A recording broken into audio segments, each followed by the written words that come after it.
ఓం నమ శివాయ. నమో కాళభైరవాయ నమ. నమో రాజమాతాంగీ దేవతాయ నమ. విధాత టీవీ ప్రేక్షకులందరికీ ఆ భైరవుని అనుగ్రహం ఎల్లవేళలా ఉండాలని మనస్ఫూర్తిగా ప్రార్థిస్తూ మీ విశ్వసాయి గురూజీ. ముందుగా మన పీఠంలో జరిగేటువంటి ఒక అద్భుతమైనటువంటి కార్యక్రమం కోసం మీకు చెప్పాలి. ఏమిటి అంటే గుప్త నవరాత్రులు. మన పీఠంలో ఎప్పుడూ కూడా రాజశ్యామల సహిత కాళభైరవ హోమం చేసుకుంటూ ఉంటాం అమావాస్య పౌర్ణమికి. అయితే ఈ మాఘమాసంలో వచ్చేటువంటి గుప్త నవరాత్రులు కూడా చేయాలి అంటే మేము ప్రతి ఏడాది చేస్తూ ఉంటాం. కాకపోతే బయట ప్రపంచానికి తెలియచేయలేదు. ఇప్పుడు చాలామంది అడుగుతున్నారు, గురువుగారు మీరు గుప్త నవరాత్రులు చేస్తారా, మేము కూడా పరోక్షంగా పాల్గొంటామని. తప్పకుండా ఈ ఏడాది మీకోసమే గుప్త నవరాత్రులు మాఘశుద్ధ పాడ్యమ నుండి నవమి వరకు, అంటే 30వ తేదీ నుండి ఈ నెల వచ్చే నెల ఫిబ్రవరి 6వ తేదీ వరకు కూడా ఈ గుప్త నవరాత్రులు జరుగుతాయి. అంటే ఒక్కొక్క రోజు ఈ రాజశ్యామలాదేవి, దశమహావిద్యల్లో అయితే రాజమాతాంగి అంటారు, అదే మనకి శ్రీ విద్యలో రాజశ్యామలాదేవిగా, లలితాదేవికి మంత్రినిగా చూస్తారు. అసలు ఈ అమ్మవారిని ఎందుకు మనం ఆరాధించాలి, ఈ అమ్మవారి పూజ చేయాలి అనేది మనం ముందుగా తెలుసుకోవాలి. ఏమిటి? వశీకరణ శక్తికి ఈ అమ్మవారు ఒక అద్భుతంగా పనిచేస్తారు. వశీకరణం అంటే కొంతమంది రాంగ్ వేలో అర్థం చేసుకుంటారు, అది కాదు.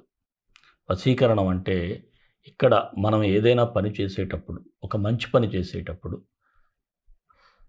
మనకు కొంతమంది వ్యక్తులు, వారితో మన ఆరా కనెక్ట్ అవ్వదు. అలాగే ఇంట్లో భార్యతో భర్తకి ఆరా కనెక్ట్ అవ్వదు, భర్తతో భార్యకి ఆరా కనెక్ట్ అవ్వదు. వ్యాపారం చేసేటప్పుడు కస్టమర్స్ వస్తూ ఉంటారు, కానీ సేల్స్ సరిగ్గా ఉండదు. అలాగే ఉద్యోగస్తులకైతే పై అధికారులతో వారి యొక్క విధానం, అంటే వారి మాట తీరు కానీ, లేకపోతే వారి పట్ల ఒక సరైనటువంటి వారు స్పందించరు పై అధికారులు. అలా ఒకరికొకరు కనెక్ట్ అవ్వకుండా ఉండటం. ఇంట్లో తల్లిదండ్రులతో కొంతమందికి విభేదాలు. ఈ రాజశ్యామల అమ్మవారిని ఎవరైతే కొలుస్తారో వారికి తప్పకుండా ఆవిడ అన్నీ కూడా అనుగ్రహిస్తుంది. ఒకరితో ఒకరు అనుబంధాలు పెరుగుతాయి. దీనివలన మీకు చాలా వరకు పని అవుతూ ఉంటుంది. అలాగే మనకి ఏదైనా ఎవరైనా ఇవ్వాల్సి ఉన్నా సరే, వాళ్ళు కావాలనే ఉండి కూడా కొంతమంది వెనక పెట్టేస్తూ ఉంటారు. అలాంటివి కూడా పనులు అవుతూ ఉండటం, ఇవన్నీ జరుగుతూ ఉంటాయి. అందుకే ఈ అమ్మవారిని 9 రోజులు 9 అంటే లఘుశ్యామల అని, సుఖశ్యామల అని, ఇలా 9వ రోజు ఏమిటంటే రాజశ్యామలాదేవిని ఆరాధించటంతో ఈ నవరాత్రులు ముగుస్తాయి. మీరందరూ కూడా పరోక్షంగా పాల్గొన్నట్లయితే మీరు ఈ స్క్రీన్ మీద స్క్రోల్ అవుతున్నటువంటి నెంబర్కి మెసేజ్ పెట్టండి, వివరాలు తెలియజేస్తారు. అలాగే మీకేమిటి అంటే అమ్మవారిని ప్రతిరోజు కూడా కుంకుమతో ఆవిడకి అర్చన చేయటం జరుగుతుంది. ఆ కుంకుమ ప్రసాదం కూడా మీకు పోస్టర్లో అందజేయబడతాయి. ఆ కుంకుమ పెట్టుకున్న వారికి చాలా దివ్యంగా ఉంటుంది. అదొక అఖండ శక్తివంతమైనటువంటి కుంకుమ. అలాంటి కుంకుమ మీకు అందజేయబడుతుంది. ప్రతి ఒక్కరూ కూడా తప్పకుండా ఆ అమ్మవారిని ఆరాధించినట్లయితే మీకు అన్ని అనుగ్రహాలు ఉంటాయి. అలాగే ఎప్పట్లాగే 29వ తేదీన మాత్రం మనకి అమావాస్య నాడు మన పీఠంలో మామూలుగా రాజశ్యామల సహిత కాళభైరవ హోమం కూడా జరుగుతూ ఉంది. తప్పకుండా మీరు పాల్గొనండి. అలాగే మనం ఎప్పుడూ చేసేటువంటి అన్నప్రసాద సేవ, గోసేవ జరుగుతూ ఉంటాయి. అలాగే నేను దేవాలయం గురించి చెప్పాను. ఎవరైనా స్పందించినట్లయితే ఆనందిస్తాను. మీరు కూడా ఒక భాగస్వామి అయితే, ఎంతో పూర్వజన్మ సుకృతం ఉంటేనే మనం ఆలయ నిర్మాణాల్లో భాగస్వామ్యం కాగలుగుతాం. అది కూడా మీరందరూ అవ్వాలని నేను మనసా వాచా కర్మన కోరుకుంటూ, మరి మన వీడియోలకు ఒక లైక్ ఇవ్వండి. అలాగే మీ స్నేహితులకి, బంధువులకి షేర్ చేసి ప్రోత్సహిస్తే కాస్త మంచి విషయాలు తెలియజేసుకుందాం. అలాగే షార్ట్స్లో గ్రహాల గురించి కూడా పెడుతున్నాను. ఇక ఆఖరి వరకు చూసినట్లయితే మీకు పరిహారాలు ఇవ్వటం కూడా జరుగుతూ ఉంది. ఆ మంత్రాలు మీకు ఎంతో ఉపయోగకరంగా ఉంటాయి.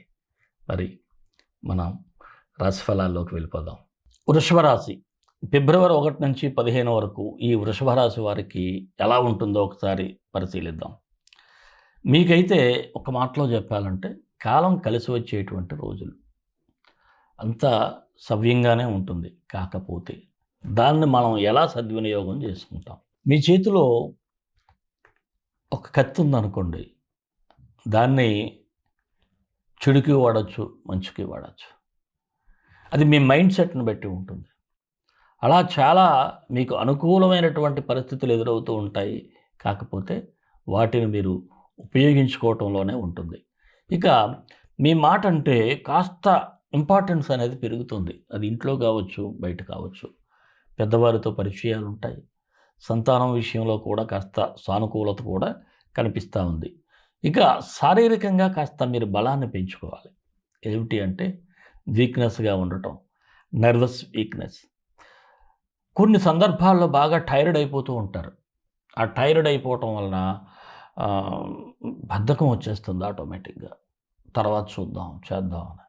అదే మీరు కాస్త ఒక మంచి క్వాలిటీ ఫుడ్, ఆర్గానిక్ ఫుడ్ అది తీసుకున్నట్లయితే ముందు వ్యాయామం కూడా చేయండి. శారీరక వ్యాయామం కూడా చేసినట్లయితే ముందు హెల్త్ ఎప్పుడైతే ఫిట్గా ఉందో ఆటోమేటిక్గా మైండ్ కూడా ఫిట్గానే ఉంటుంది. ఇక ఏదైనా మీ చేతిలో ధనం ఉంది, డబ్బులు ఉన్నాయి మీ దగ్గర. ఆ డబ్బును మీరు ఏం చేయాలి? ఎవరితో మీరు ఏదో అడుగుతారు. అడిగితే వారికి అనుకూలమైనటువంటి ప్లేస్లో పెట్టమని సజెషన్ ఇస్తారు. అలాంటప్పుడు మాత్రం మోసపోయే స్థితులు అయితే ఉంటాయి. అది మీరు చాలా జాగ్రత్తగా చూసుకోవాలి. మీరు ఎక్కడ ఇన్వెస్ట్ చేస్తున్నారు లేదనుకోండి, చక్కగా డిపాజిట్ చేసేసుకోండి. అంతేగాని మీరు అన్నెసరీగా ఎవరి మాట విని ఎక్కడో మీరు డబ్బు కానీ మీరు ఇచ్చేశారనుకోండి, వడ్డీలకు ఏదో ఆశపడి ఇబ్బందులైతే ఎదురుకాక తప్పదు. అలాగే ఒక్కొక్కసారి మీ ఆలోచన విధానం చాలా స్థిరంగా ఉంటుంది. ఎంత ఖర్చు అయినా పర్వాలేదు, ఇది మనం చేసే తీరాలి, ఈ ఖర్చు పెట్టే తీరాలి అనే విధంగా మీరు ఉంటారు. అక్కడ మాత్రం కొద్దిగా ధనం పోగొట్టుకునే పరిస్థితి అక్కడ కూడా ఉంటుంది. అక్కడ కూడా మీరు రాజీ పడాల్సి ఉంటుంది. అలాగే కుజుడు వక్రించి మిథునంలోకి ఎప్పుడైతే వచ్చాడో కొంత ఇబ్బంది కూడా ఉంటుంది. చెడు అలవాట్లు కూడా మిమ్మల్ని నష్టపరుస్తాయి. స్నేహితుల వలన కూడా నష్టపోతారు. జాగ్రత్త. అలాగే మీ బలహీనతలు ఇక్కడ ఎందుకు చెప్తున్నానంటే, మీరు గతంలో మీ బలహీనతలన్నీ కూడా ఏదో మడత పెట్టి పక్కన పెట్టి చక్కగా ఉంటే మరలా ఎవడో ఒకడు వచ్చి ఏముందిరా ఇంతకుముందు చేశాం కదా, ఇప్పుడు మరలా చేస్తే తప్పేటి, జస్ట్ ఒకసారి ఎంజాయ్ అంటాడు. మళ్ళీ కమ్ బ్యాక్. అలాంటివి కూడా ఇబ్బందులు అవుతూ ఉంటాయి. ఇక న్యాయపరమైనటువంటి అంశాలు చూసుకున్నట్లయితే మీకు అనుకూలంగా ఉన్నప్పటికీ కూడా తీర్పులు మాత్రం వెంటనే వచ్చేటువంటి సూచనలు అయితే లేవు. అలాగే రుణ ప్రయత్నాలు చేస్తారు, కలిసి రావు చాలా వరకు. అంటే ఏదో ఒక విధంగా ఒక టెక్నికల్ ఇష్యూసో లేకపోతే మరొకటో కొద్దిగా ఆలస్యం అవుతూ ఉంటుంది. ఇక మీ తండ్రి ఆరోగ్య విషయంలో మాత్రం కాస్త కేర్ఫుల్గా ఉండాలి. అలాగే విదేశీ ప్రయత్నాలు చేసేవారికి కొంత సానుకూలత ఉంది. వివాహం కాని వారికైతే మీ వివాహ ప్రయత్నాల్లో కొంత కదలిక వస్తుంది. నిరుద్యోగులు మాత్రం మరింత శ్రమ పడాల్సినటువంటి పరిస్థితులు ఉద్యోగ అవకాశాల కోసం. రాజకీయ నాయకులు అయితే ఆలోచించి అడుగులు ముందుకు వేయాలి. ఎవడో ఏదో చెప్పాడని చెప్పేసి మీరు ఏదో చేసేద్దాం అనుకుంటే మాత్రం ఇబ్బంది అవుతుంది.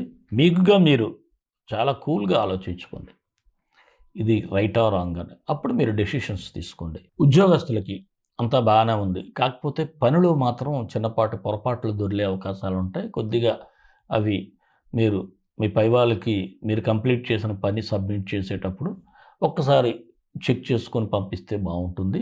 వృత్తి వ్యాపారస్తులకైతే సాదాసీదాగానే సాగుతుంది. పెద్దగా ఆశించినంత లాభాలైతే ఉండకపోవచ్చు, కానీ పర్వాలేదు. ఇక భాగస్వామ్య వ్యాపారస్తులకైతే బాగానే ఉంది. కొత్త ఒప్పందాలు అవి చేసుకునేటువంటి పరిస్థితులు కూడా ఉన్నాయి. షేర్ మార్కెట్ విషయానికి వచ్చినట్లయితే దీర్ఘకాలిక పెట్టుబడులకే ప్రాధాన్యత ఇవ్వండి.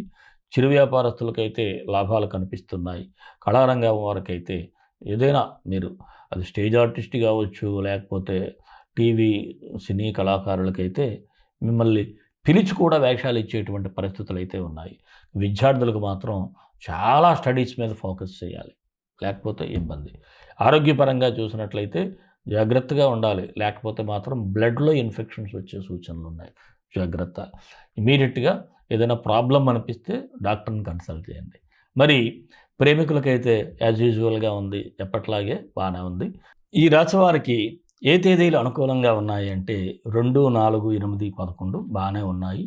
6, 9, 15 మాత్రం కాస్త నిదానంగా ఉంటే సరిపోతుంది. మరి వృషభ రాశి వారికి మరిన్ని మంచి ఫలితాల కోసం విశ్వగురు సక్సెస్ మంత్రాలు పఠించండి, విజయాలు సాధించండి. ఈ రాశి వారికి సూర్యగ్రహానికి ఓం ప్రభాకరాయ విద్మహే మహాద్యుతికరాయ ధీమహి తన్నో సూర్య ప్రచోదయాత్.